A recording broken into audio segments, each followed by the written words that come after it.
Foi. Olá, tudo bem? Aqui é o professor José Idiano e nós hoje estaremos aí realizando uma aula de História para o ensino médio, para o terceiro ano, com o tema Independência da África. É esse o nosso tema que a gente estará trabalhando aqui hoje. Nós vamos estar utilizando aqui o material de apoio do professor do RCO Mais Aulas. É esse os conteúdos que a gente vai estar referindo para poder passar essa atividade para vocês. Vamos lá. Qual que é o objetivo dessa aula? Primeiro é conhecer o processo de independência da África, compreender a influência da Guerra Fria nos processos de independência e entender a importância específica da resistência africana na busca por essa independência. Esse é o principal objetivo que nós estaremos utilizando nessa aula. Vamos lá, para a gente poder iniciar a nossa fala aqui específica sobre o conteúdo, a gente inicia ali fazendo uma reflexão, um questionamento. Você já se perguntou como ficou a situação da população sob o mando do imperialismo europeu? Como que ficou lá o território? Como que era esse processo, né? E como que se deu o fim do imperialismo europeu na África? Olha, a gente vê uma imagem aqui no canto, né? Numa praia lá na cidade de Durban, onde proibia as pessoas negras utilizar esse espaço, que era um espaço público do próprio povo africano. Então, a gente vai estar fazendo esses questionamentos, esse estudo para verificar como que formou as nações africanas após essa independência. Vamos lá, gente. Primeiro a gente tem aqui que ver um contexto. Durante o século XIX, a África e também parte da Ásia, mas aqui no caso falando da África, foram divididas entre as principais nações industrializadas da Europa. A Europa, naquele período, que estava tendo o processo de industrialização, precisava desovar, ou seja, espalhar seus produtos industrializados, não só aqui na América ou lá na Europa, mas precisava de outras localidades. Mas tinha um outro objetivo também, que era buscar os territórios para matérias-primas, né? Achar espaço para vender os seus produtos, mas também buscar matéria-prima, ferro, petróleo, madeira, aquilo que necessitava para poder fazer seus produtos na indústria. Esse foi um dos motivos também, que foi a busca pela divisão do território africano com o mando dos europeus. Sempre lembrando, né, gente, a gente não pode esquecer que nos anos de 1500, no advento da descoberta do Novo Mundo pelos europeus, o território africano sofreu as mazelas para a construção de América. Foram buscados os braços, as forças do povo africano para vir trabalhar no sistema de escravidão criado aqui para fundar, ou seja, o início do que seria a América. Então, já naquele período, a África sofre demais, a África fica muito enfraquecida por essa busca da população. Durante o processo do imperialismo, é o contrário, não é só buscar as forças do povo africano, ele vai também, as potências, as lideranças europeias, vão de fato invadir o território africano e dividir o território africano, fatiar entre as potências mais poderosas industrializadas naquele período. Aí, esse construir a África pelas lideranças europeias enfraquece.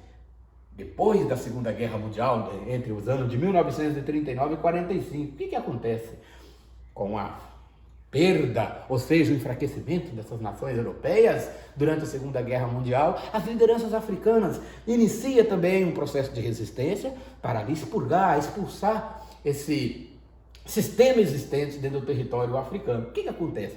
Quando finaliza a Segunda Guerra Mundial, sabemos que surge a chamada Guerra Fria, e duas potências vão surgir: União Soviética, com pensamento socialista, e os Estados Unidos com pensamento capitalista. Essas duas potências vão buscar também seus espaços e, percebendo a fraqueza das nações europeias, passam então a influenciar dentro do território africano. A resistência africana, que já era existente no território africano, com esse apoio da força das duas potências, começa então a fazer a sua resistência dentro do território.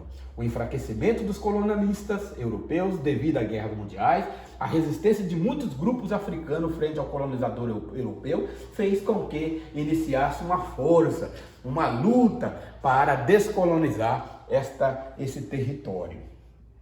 Vamos lá. E as razões eram muitas, né? Vamos dar um exemplo aqui. Aquilo que sobrou dentro do território africano após a Segunda Guerra Mundial soldados que ficaram por ali, o sistema, e a gente dá um exemplo aqui falando da África do Sul, vamos pegar o histórico da África do Sul, que foi criado dentro daquele território. Nós não podemos esquecer que a África do Sul foi dividida, esse território, por Holanda, também dividido pela a Alemanha e também dividido pela Inglaterra. Esse território, gente, surgiu ali um sistema chamado apartheid, de segregação, que fez com que a população africana pudesse resistir. Lembra lá no início que eu mostrei a plaquinha que não era permitido utilizar as praias, utilizar o espaço público? O apartheid era uma segregação e durante esse processo de independência vão resistir, vão retirar esse povo de dentro do território de África do Sul, que em 1994 faz surgir essa nação com a luta, né, do movimento com o líder Nelson Mandela, principalmente Nelson Mandela tornando-se o presidente daquela nação. Mas não só esse sistema da luta do Nelson Mandela, mas tem aqui duas, as forças dos movimentos identitários, como o pan-africanismo e o movimento da negritude. O que foi o pan-africanismo? Olha aqui, um movimento político ideológico que foi surgindo aqui na América, né, onde nós estamos vivendo aqui, na localização ali dos países caribenhos e também dos Estados Unidos, que buscava transformar a situação de todos os africanos, né, espalhados pela diáspora, pelo mundo, os seus descendentes, para libertá-los da pobreza e da opressão. Era uma busca de criar uma identidade, reforçar a identidade. Não era nem criar, era reforçar a identidade que é do negro, espalhado pelo mundo, mas também lá no território de África. O principal líder do pan-africanismo foi Marcus Garvey, olha. E tem um outro movimento que é importante a gente destacar aqui, que é o movimento Negritude. O movimento Negritude, criado pelo líder Leopoldo Senghor. Leopoldo vai utilizar a arte, vai utilizar a literatura para, de fato, criar a identidade pós todas essas mazelas que o imperialismo fez ali. Porque a identidade negra é existente ao longo da sua formação, desde o início da nossa formação enquanto humanidade.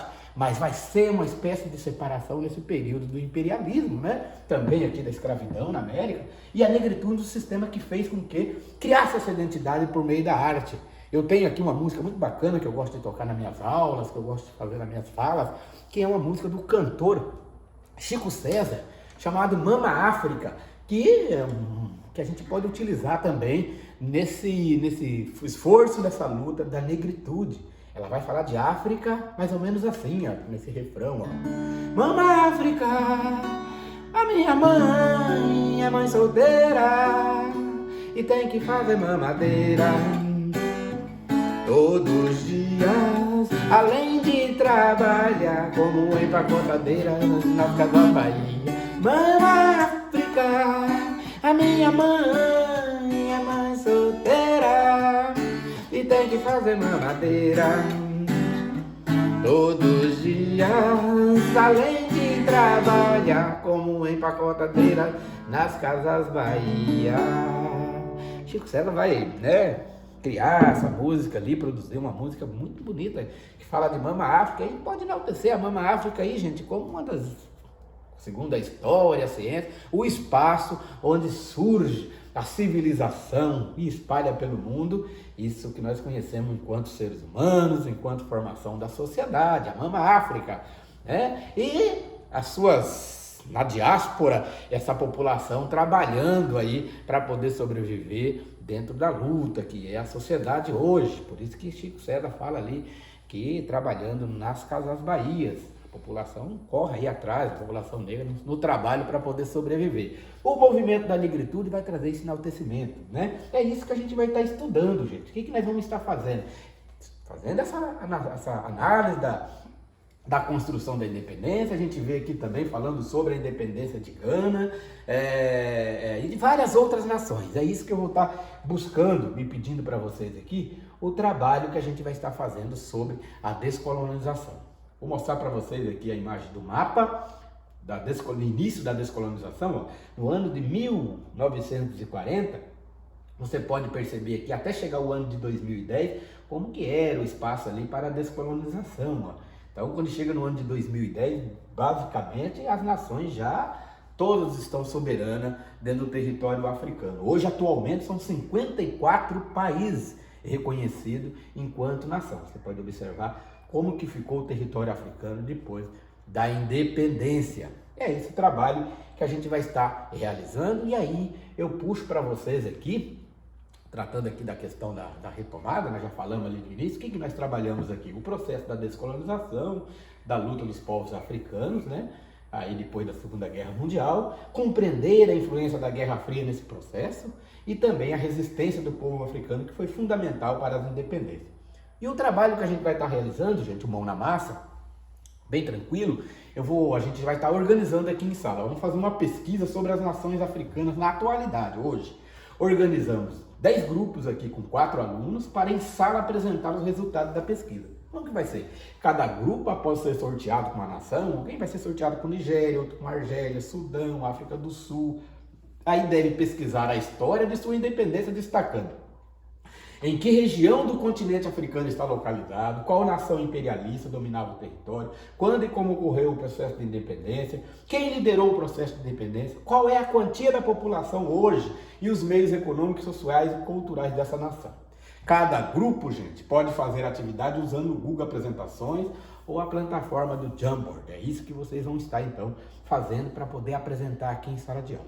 Vai ficar um trabalho riquíssimo, nós vamos ter esse conhecimento, essa aprendizagem sobre esse tema da África e da independência, ok? Aí, nas próximas aulas, a gente apresenta em sala aqui tudo isso que vocês pesquisaram, meus caros amigos e alunos. Ok, gente? Um abraço, obrigado pela aula de hoje. E aí, na próxima semana, a gente continua sobre esses temas. Abraço!